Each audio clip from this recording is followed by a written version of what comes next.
Hello guys, welcome back to the channel Shiksha Mitra. हम लोगों ने काफ़ी अकाउंटिंग कॉन्सेप्ट्स डिस्कस कर लिए हैं। कुछ अकाउंटिंग कॉन्सेप्ट्स ऐसे भी होते हैं जो बहुत इजी टू अंडरस्टैंड है, तो उसके लिए तो कुछ करना ही नहीं है। लेकिन कुछ ऐसे होते हैं जो बच्चों को बुकिश लैंग्वेज में नहीं समझ में आता।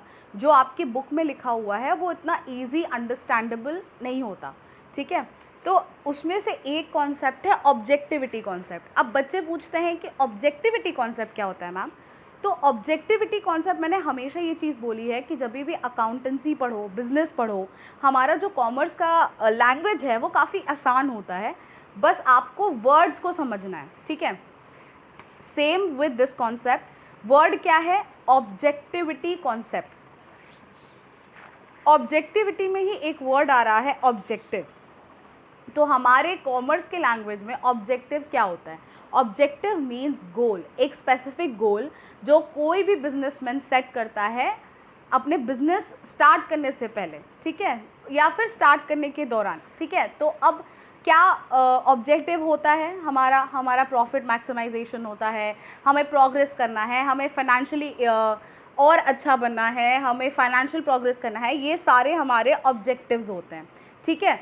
तो एक बार मैं रफ़ आइडिया दे देती हूँ कि क्या होता है ऑब्जेक्टिविटी कॉन्सेप्ट। इसका मतलब ये हुआ कि हमें अपने बिजनेस के ऑब्जेक्टिव को अचीव करना है without any manipulation of accounts. अब आप लोग इसको और अच्छे से समझ सकते हो, मैं आपको दिखाती हूँ। Okay, so this is the bookish language. Objectivity concept in accounting is referred to as the principle which states financial statements should be objective in nature. मतलब जब हम फाइनेंशियल स्टेटमेंट्स बना रहे हैं तो उसका कोई ऑब्जेक्टिव होना चाहिए, ठीक है। ऑब्जेक्टिव क्या है? हमारा नेट प्रॉफिट जानना फाइनेंशियल स्टेटमेंट्स बनाने का, ओके।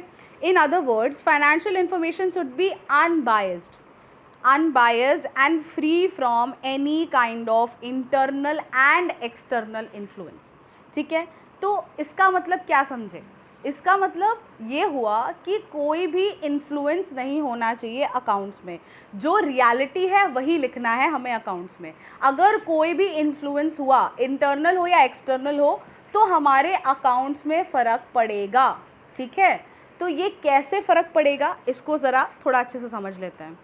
ओके, तो किसी भी बिजनेस में बिजनेस मैन जो ओनर होता है या जो पार्टनर्स होते हैं वो मैनिपुलेशन ऑफ अकाउंट्स करें, ये बहुत ही रेयर बात है, क्योंकि वो लोग कभी भी नहीं चाहेंगे कि उनको फॉल्स नेट प्रॉफिट मिले, ठीक है। लेकिन कभी कभी बिजनेस में हम अकाउंटेंट भी अपॉइंट करते हैं जब हमारा बिज़नेस काफ़ी बड़ा होता है और हम नहीं कर पाते हैं वो चीज़ें, अकाउंट्स नहीं बना पाते हैं, तो उस हिसाब से हमें हिसाब करने के लिए अकाउंटेंट अपॉइंट करना पड़ता है। तो जब हम अकाउंटेंट अपॉइंट करते हैं तो पॉसिबली वो कभी कभी मैनिपुलेशन कर सकता है। उसका सबसे बड़ा हाथ होता है मैनिपुलेशन करने में। अगर वो चाहे तो वो कुछ भी कर सकता है। जैसे कि फॉर एग्जांपल हम परचेज़ का एग्जांपल ले लेते हैं, ठीक है।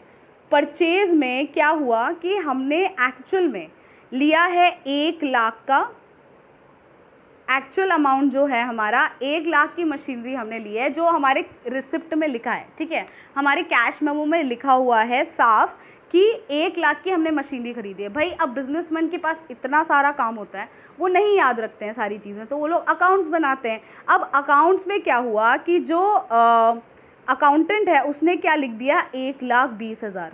उसको लगा बिजनेसमैन क्या ही करेंगे, क्या ध्यान देंगे वो लोग, ठीक है। तो उसने क्या किया, 1,20,000 शो करके जो फ़र्क आया ना 20,000 का, उसने अपने जेब में रख लिया, ठीक है। तो ये एक एग्जांपल है, पॉसिबली और भी बहुत तरीके के मैनिपुलेशंस हो सकते हैं अकाउंट्स के, बट मैं सिर्फ एक एग्जांपल दे रही हूँ, ठीक है। अब ये 20,000 उसने अपने पॉकेट में रख लिया, ठीक है। अब आप सोचो, परचेज जब आप करते हो तो एक्सपेंस आपका बढ़ता है, एक्सपेंस बढ़ेगा तो नेट प्रॉफिट कम होगा, ऑब्वियस ही बात है। तो 20,000 से आपका नेट प्रॉफिट कम हो जाएगा, जबकि एक्चुअल में आपका 20,000 खर्च हुआ ही नहीं है, ठीक है। तो ये जो होता है ये मैनिपुलेशन होता है। जैसे कि सेल की बात कर लेते हैं, भाई सेल एक्चुअल में हुआ है 1,00,000 का, ठीक है, लेकिन अकाउंटेंट ने दिमाग लगाया, उसने क्या किया, सिर्फ 85,000 लिखा सेल का अमाउंट, कि जब हमने सेल किया तो हमें सिर्फ 85,000 मिला। अब ये जो डिफरेंस आ रहा है 15,000 का, सेल क्या होता है, इनकम होती है। 15,000 की इनकम एक्चुअल में हमें 1,00,000 की इनकम होनी थी, लेकिन वो दिखा रहा है 85,000। तो जो 15,000 की जो इनकम है वो अपने पास रख लिया उसने। तो ये होता है मैनिपुलेशन ऑफ अकाउंट्स। अगर कोई भी इंसान मैनिपुलेशन ऑफ अकाउंट्स करेगा तो कभी भी हम अपने ऑब्जेक्टिव को अच्छे से अचीव नहीं कर पाएंगे। ओके, तो हम इन शॉर्ट अगर मैं ऑब्जेक्टिविटी कॉन्सेप्ट को एक्सप्लेन करूं तो इसका मतलब ये है कि हम लोगों को इस तरीके से अकाउंट्स बनाना है, किसी भी अकाउंटेंट को या किसी को भी अगर जिम्मेदारी मिली है अकाउंट्स बनाने की, या किसी को अगर मिला है अकाउंट्स रिव्यू करने के लिए, तो वो किसी भी प्रकार का अगर मैनिपुलेशन करता है तो इससे नेट प्रॉफिट पे बहुत फ़र्क पड़ता है। अभी हमने एग्जांपल से अच्छे से समझ लिया कि नेट प्रॉफिट पे कैसे फ़र्क पड़ता है, ठीक है। तो आई होप ऑब्जेक्टिविटी कॉन्सेप्ट आप सबको क्लियर होगा। इसका सिर्फ इतना साफ सा मतलब है कि कोई भी फाइनेंशियल ऑब्जेक्टिव, फाइनेंशियल बिजनेस का ऑब्जेक्टिव अचीव करने के लिए हमें जो अकाउंट्स है उसे एकदम रियल बनाना है, फ्री फ्रॉम एनी एक्सटर्नल और इंटरनल इन्फ्लुएंस। कोई भी अगर इन्फ्लुएंस होगा तो नेट प्रॉफिट पे फ़र्क पड़ेगा ही पड़ेगा। तो इसलिए इसका साफ मतलब यही है, ठीक है। आई होप कि आप लोगों को ये क्लियर हुआ होगा, और अगर और कोई कॉन्सेप्ट आपको समझना है तो प्लीज़ आप कमेंट सेक्शन में कमेंट कर दीजिएगा। Please like, share and subscribe to the channel.